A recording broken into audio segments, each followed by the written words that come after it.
Aleluia, aleluia, aleluia, aleluia, aleluia, aleluia.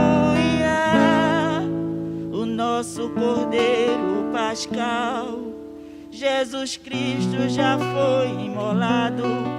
Celebremos assim esta festa, na sinceridade e verdade. Aleluia, aleluia, aleluia.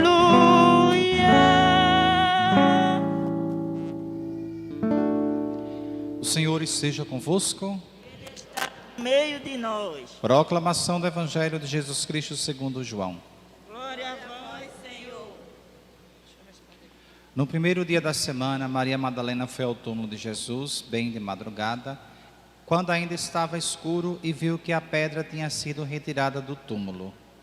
Então ela saiu correndo e foi encontrar Simão Pedro e o outro discípulo, aquele que Jesus amava, e lhes disse: Tiraram o Senhor do túmulo e não sabemos onde o colocaram. Saíram então Pedro e o outro discípulo e foram ao túmulo. Os dois corriam juntos, mas o outro discípulo correu mais depressa que Pedro e chegou primeiro ao túmulo. Olhando para dentro, viu as faixas de linho no chão, mas não entrou. Chegou também Simão Pedro, que vinha correndo atrás, e entrou no túmulo. Viu as faixas de linho deitadas no chão e o pano que tinha estado sobre a cabeça de Jesus, não posto com as faixas, mas enrolado no lugar à parte. Então entrou também o outro discípulo que tinha chegado primeiro ao túmulo. Ele viu e acreditou. De fato, eles ainda não tinham compreendido a Escritura, segundo a qual ele devia ressuscitar dos mortos. Palavra da salvação. Glória a vós, Senhor. Sentados. Que as palavras do Santo Evangelho perdoem os nossos pecados. Amém. Irmãos e irmãs, neste primeiro domingo da Páscoa, o domingo da Páscoa, dia da ressurreição, a gente começa uma nova caminhada em nossa vida, uma nova etapa. Agora não mais meditando os textos do sofrimento de Cristo, mas da alegria da sua vitória, da ressurreição. Primeira leitura, capítulo 10 dos Atos dos Apóstolos. Esse capítulo se inicia com a figura de Cornélio, que é centurião romano. Cornélio é pagão, e sendo pagão, ele é um homem cristão. Como assim, padre? Porque Cornélio é uma pessoa de oração, de confiança. É uma oração que sabe, é uma pessoa que sabe a quem recorrer e a quem pedir em seus momentos. Ele clama a Deus, ele pede ao Senhor todos os dias. Até que certo momento um anjo lhe aparece e diz: Cornélio, tudo o que tu quiseres, ou seja, Cornélio, perdão, tua prece chegou a Deus e ele ouviu tua oração. Manda agora 2 servos teus à cidade de Jope, à casa de um homem chamado Simão, curtidor de peles, para convidar Simão, cognominado Pedro, para vir em tua casa. Cornélio faz como o anjo lhe disse e envia os 2. Pedro está nessa cidade, na casa desse outro Simão, que é curtidor de peles, e já começa a fazer e tomar atitude que para os judeus e também para os fariseus seria algo escandaloso. É a igreja se abrindo aos pagãos, que também são convidados a fazerem parte dela. Todos os pagãos agora são convertidos e recebem o sacramento do batismo. É de estranhar que um pagão esteja em oração, pedindo a Deus todos os dias e clamando. Mas Deus, ele escuta a oração. Quando ela é verdadeira, ele sempre vai atender. E Pedro pega toda a sua comunidade cristã, sai daquele território e vai para um território pagão, tornando-se assim também impuro, pois ele, saindo da sua convivência com os cristãos e levando esse povo para fora, ele vai ficar impuro por ter contato com os pagãos. E lá na casa de Cornélio, Pedro faz um discurso belíssimo. São 4 momentos que ele apresenta nesse discurso. O primeiro, Deus não faz distinção entre as pessoas. Nós precisamos, para obedecer a Deus, temê-lo e praticar a justiça. Primeiro ponto. Segundo ponto, somos testemunhas do ressuscitado. Nós nos tornamos essas verdadeiras testemunhas para proclamar e professar que Jesus está vivo, que Ele ressuscitou e que nós precisamos pregar isso a todas as pessoas, e assim todos os homens vão começar a aderir a Ele, principalmente aqueles que são oprimidos pela sociedade e tratados com desdém. Terceiro ponto é a confirmação de tudo isso por meio do Espírito Santo, onde haverá o discernimento, para saber se aquele que está pregando fala em nome de Deus ou não. E o quarto ponto será a concretização de todos os profetas do Antigo Testamento.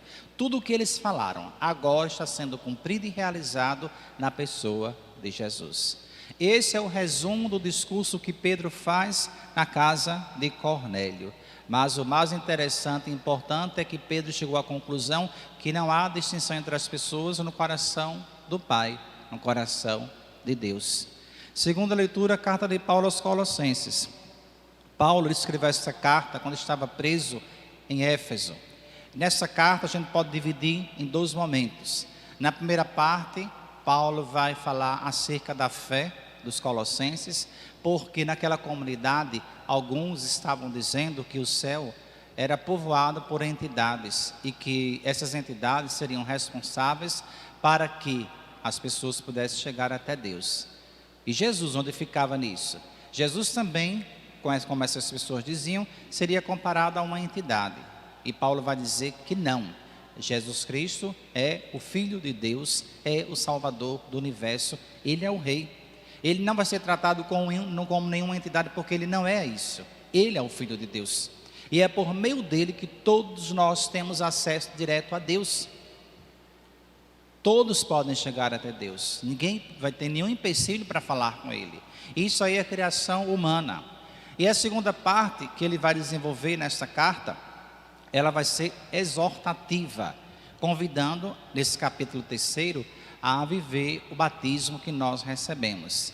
Ele diz que pelo batismo nós codividimos com Cristo a vida e a morte. Pelo batismo nós estamos unidos a Cristo por sua vida e também por sua morte. Pelo batismo nós também já participamos da sua vida celestial. Mas que essa vida espiritual, ela só será manifesta na parousia, ou seja, quando nós formos ao seu encontro, quando o Senhor vier nos chamar. Aí neste momento, essa vida ela vai ser manifestada. Nós já vivemos aqui na terra, nós já buscamos aqui em nosso dia a dia. É uma realização que esse sacramento traz para nós. É a certeza da nossa vitória e da nossa intimidade em poder fazer parte da vida celestial com Cristo. João, no evangelho que nós acabamos de ouvir, ele relata que no primeiro dia da semana, domingo, Maria Madalena terá uma grande surpresa, uma notícia que para ela será de grande importância. O texto mostra que logo cedo de madrugada, ainda para Madalena estava escuro. A escuridão que cerca esta mulher é a tristeza e a dor de ter perdido o seu Senhor. E ela vai calma ao túmulo. Ela poderia pensar que haveriam dois obstáculos. Primeiro, os soldados que estão vigiando o túmulo. E depois, a pedra para ser rolada. Porque ela quer chegar perto do corpo, passar perfume e colocar flores. Mas a sua preocupação é somente com a pedra. Quem vai tirar a pedra? Como isso vai acontecer? Porque os soldados estão guardando o túmulo. A gente lembra aqui que Jesus, quando morre, na sexta-feira, no sábado, os príncipes dos sacerdotes, os fariseus e os escribas, eles vão à casa de Pilatos. E lá diz o seguinte: olha, Senhor, aquele impostor, que eles falam em relação a Jesus, chamando de impostor, dizia ainda quando estava vivo: morrerei, mas no terceiro dia hei de ressuscitar. Manda teus soldados guardarem o túmulo, para que nenhum discípulo dele venha e leve o corpo para longe e depois diga: ah, ressuscitou dos mortos. Pilatos, ele não quer assumir esse compromisso, porque ele não tem vontade de ajudar ninguém. Ele diz: mande vocês, soldados, de vocês mesmos, para guardar o túmulo. E assim, os sumos sacerdotes enviam os seus soldados para ficar vigiando até o terceiro dia.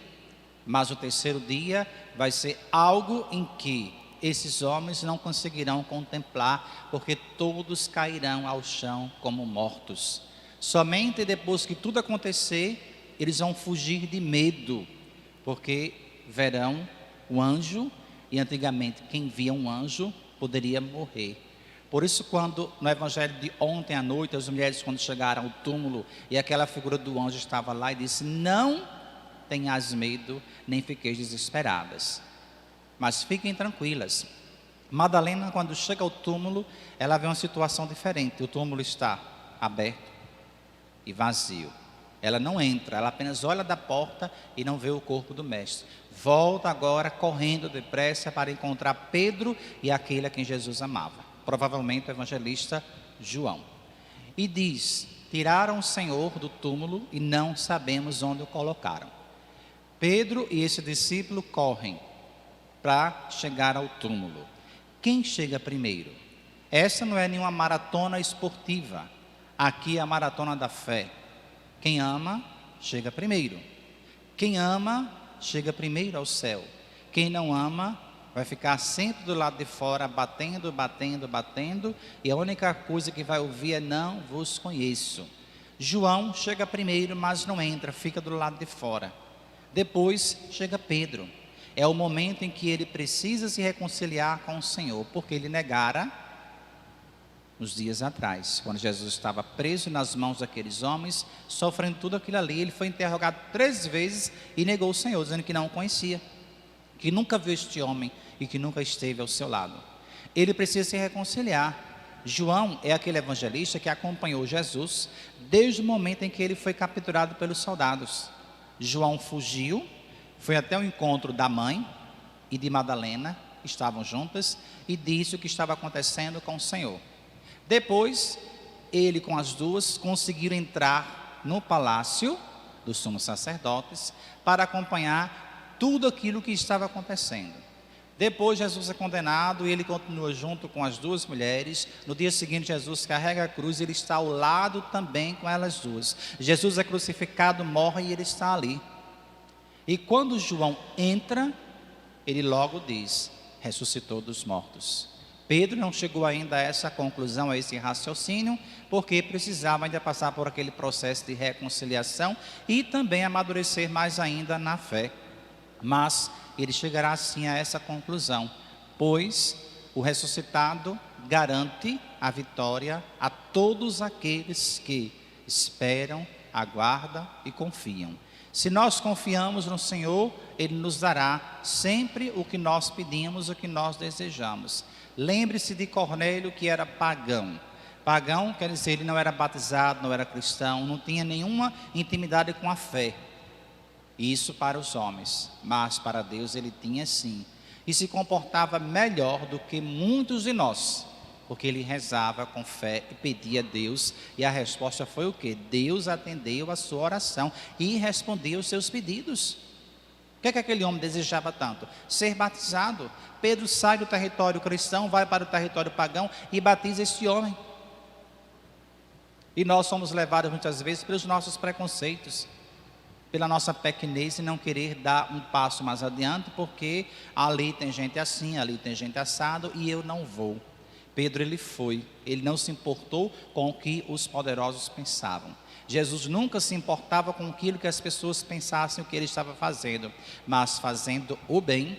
Isso mostra que nós acreditamos no bem, acreditamos em Deus, e essa será a nossa recompensa.